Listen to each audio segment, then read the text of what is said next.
Uzoq yillardan buyon foydalanishda bo'lgan ko'p qavatli uy-joylar pasport bino.uz tizimi orqali monitoring qilinmoqda. Jarayonda ko'p qavatli kvartiralarning seysmik barqarorligi hamda mustahkamligi o'rganilyapti. Tizim bino va inshootlarning elektron texnik pasportlarini yaratish, saqlash va kuzatib borish maqsadida ishlatiladi. Ayniqsa seysmik faol hududda joylashgan binolar uchun ularning texnik holatini baholash, buzilish ehtimolini aniqlash va xavfsizlik choralari ko'rish uchun mo'ljallangan bo'lib, binolar va inshootlarning identifikatsiyasi, ular bilan bog'liq hujjatlar, monitoring, tekshiruv natijalari va ma'lumotlar yangilanishi jarayonlarini soddalashtirish uchun xizmat qiladi. O'zbekiston Respublikasi Prezidentining 161-sonli qarori va Vazirlar Mahkamasining 405-sonli qaroriga ijrosini ta'minlash maqsadida Toshkentda joylashgan ko'p kvartira uylarning seysmik mustahkamligini monitoring qilish ishlari olib borilmoqda.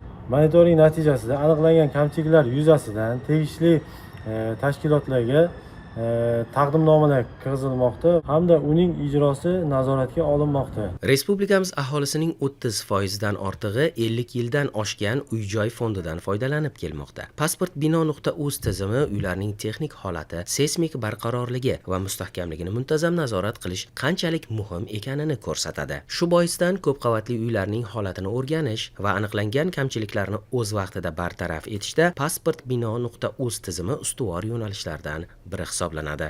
Tekshirishnomasi xulosasi bizlarga yaxshi, kerak bu. Ya'ni o'sha ko'p qavatli uylarda yashaydigan fuqarolarning xavfsizligini ta'minlashda o'sha aniqlangan kamchiliklar barvaqt, ya'ni o'sha xavf bo'lmasdan turib aniqlab bergan, bartaraf qilsak, ertaga o'sha ya'niki fuqarolarning xavfsizligini ta'minlash nimasi juda bizlarga yaxshi bo'lyapti. Monitoringdan ko'zlangan asosiy maqsad ko'p qavatli uylarning ekspluatatsion umrboqiyligini kamaytiruvchi omillarni o'z vaqtida aniqlab, bartaraf etish choralarini ko'rish, inson hayotiga xavf soluvchi holatlarning oldini olish va xavfsiz yashashni ta'minlashdan iboratdir.